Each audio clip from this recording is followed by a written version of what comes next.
Vous êtes un gros menteur. Vous passez votre temps à vous mentir. C'est hyper confortable, mais ça ne fait pas grandir. Un des mensonges que vous vous dites, c'est que vous travaillez énormément pour votre business. Si vous détaillez vraiment ce que vous faites, il y a fort à parier que sur une grande partie de votre temps, vous ne travaillez pas pour votre entreprise. Vous êtes occupé. Et ça, c'est important parce que il y a beaucoup de choses que vous pourriez faire, ou que vous faites déjà d'ailleurs, qui ne sont que du travail pour travailler, qui sont que de la recherche d'informations dont vous n'avez pas forcément besoin, ou de l'apprentissage dont vous n'avez pas forcément besoin. Maintenant, je m'entends. Donc, le mensonge, et cela c'est qu'un exemple, mais le mensonge fait partie de votre vie. À bien des niveaux, vous avez tendance à vous mentir, à croire en quelque chose que vous vous répétez parce que ça fait du bien. Le mensonge, c'est confortable. Le mensonge, c'est rassurant. Le mensonge, c'est ce qui permet, ça c'est ce que vous pensez, que vous avancez. Ça vous conforte dans le fait de penser que vous êtes sur une bonne démarche. C'est pas vrai, vous le savez ? Ouais, alors, ok. Donc, les premiers mensonges que vous racontez de manière globale, ce sont les mensonges que vous vous racontez à vous-même. Il y a des vérités qui ne sont pas très agréables à entendre, certes, mais il y a des vérités qui vont vous transformer.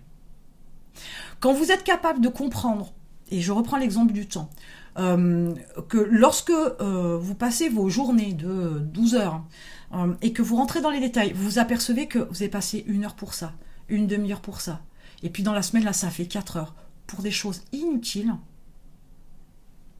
eh bien, vous devriez vous rendre compte, et c'est la première réflexion que vous devriez vous faire, c'est « j'ai perdu un max de temps sur le chemin de ma réussite ».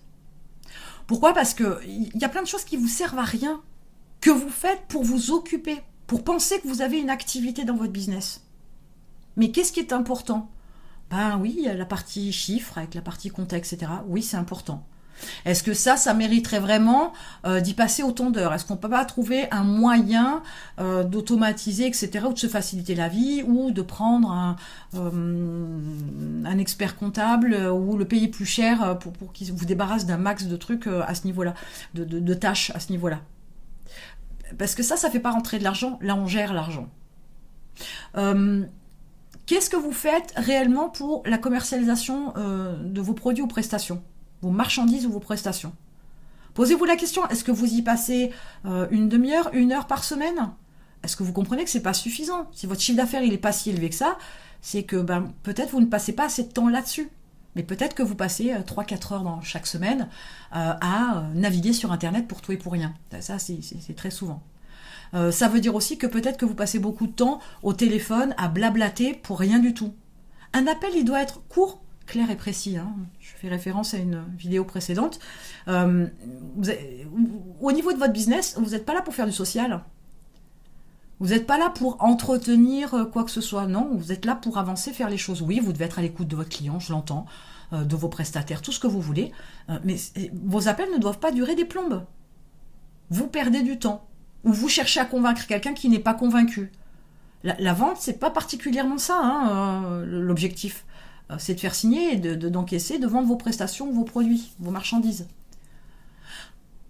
Donc il est important de rentrer dans les détails des choses que vous vous dites pour savoir si véritablement vous vous dites une vérité ou vous vous mentez. Et je vous dis, là j'ai pris l'exemple du temps, mais il y en a tout un tas d'exemples de mensonges que vous vous racontez. Vous faites un minimum de chiffre d'affaires, vous sortez un petit salaire, c'est bien ce que je fais, c'est génial, j'arrive à en vivre. C'est un peu un mensonge ça, on est d'accord. Donc les mensonges, très clairement, c'est mal vu, bien évidemment, il y a des mensonges par omission, etc. On pourrait gratouiller encore une fois de plus dedans, mais arrêtez de vous mentir. La vérité, elle n'est pas forcément agréable à entendre. La réalité n'est pas forcément quelque chose qu'on a envie d'entendre. Mais pour autant, la vérité, c'est ce qui vous permet d'avancer, de grandir. Le confort, c'est, je vous dis, c'est le mensonge, pardon, c'est confortable et ça ne vous fait pas grandir. Ça vous leurre, ça vous emmitoufle dans un espèce de gros coton dans lequel on est bien, mais c'est pas comme ça qu'on va devenir un nuage, loin de là. Donc, la partie mensonge est une chose qu'il faut éradiquer, mais au-delà du mensonge pur et dur, c'est la manière dont vous parlez, les choses que vous pensez comme être des vérités, des faits, etc. Faites attention, parce que bien souvent, ce sont des mensonges. Et c'est ce qui vous empêche une fois de plus d'avancer, parce que vous avez une vision erronée de ce que les choses sont réellement, et c'est ce qui vous empêche bien souvent d'avancer, parce que comme c'est confortable, on voudrait y rester. L'entrepreneuriat, c'est plutôt de l'inconsistance, de l'inconstance, de la prise de risque, etc., plutôt que du confort. Maintenant, à vous de faire le point sur ce sujet-là, et de voir où est-ce que vous vous mentez, et ensuite de regarder les choses telles qu'elles sont, avec une certaine vérité, et voir ce que vous devez changer pour pouvoir vous améliorer et développer votre business.